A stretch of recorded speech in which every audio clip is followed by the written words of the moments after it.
नमस्ते साथीहरू, सबैजनालाई स्वागत छ। आज मलाई अचानक मेरो बाल्यकालको धेरै याद आयो हैन।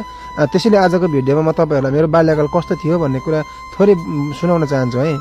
म चाहिँ एउटा विकट गाउँमा जन्मेको मान्छे हो हैन। दुर्भाग्यवश म जन्मिनुभन्दा अगाडि नै मेरो बुवाको निधन भइसकेको थियो। त्यतिबेला मेरी आमाको उमेर जम्मा 17-18 वर्षको मात्र थियो अरे। त्यो समय श्रीमान गुमाएकी महिलालाई समाजले आजको जस्तो सम्मान रूपले हेर्दैन थियो अरे।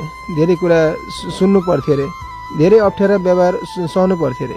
ती सबै परिस्थितिका कारण मेरो मम्मीले मलाई लिएर मामा घर जानुभयो। पछि उमेर पनि सानै थियो, उहाँले पनि फेरि विवाह गर्नुभयो र मलाई पनि सँगै लिएर जानुभयो अरे। तर म 3-4 वर्षको हुँदा घरतिरको हजुरआमाले मम्मी घाँस काट्न गएको बेला मलाई चाहिँ चक्लेट दिएर फकाउँदै लिएर आउनुभएको मलाई अलिअलि कता कता याद छ। अनि बिचमा चक्लेट सिद्धिएपछि म मम्मी जाने भन्दै रुएको पनि मलाई हल्का याद छ। हजुरआमा हुन्जेल दुःख त थियो, तर माया पनि थियो। घरमा केही नभए पनि उहाँले सकेसम्म भोकै सुत्न दिनुहुन्न थियो। ढिलो भए पनि चुलो बल्थ्यो, केही न केही पकाएर खुवाउनुहुन्थ्यो।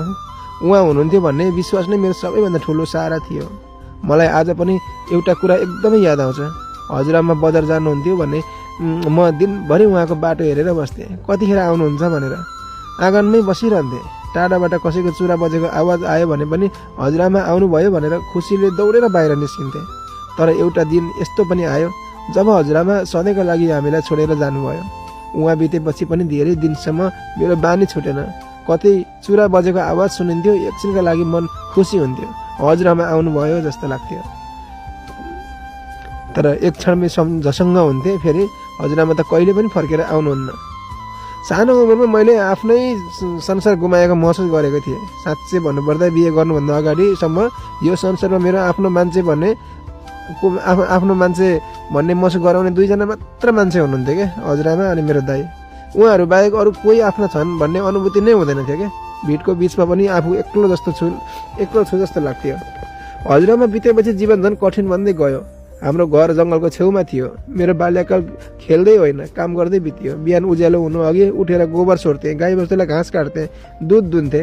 त्यसपछि जङ्गल गएर घाँस काटेर आफ्नो शरीरभन्दा ठुलो भारी बोकेर घर फर्किन्थे।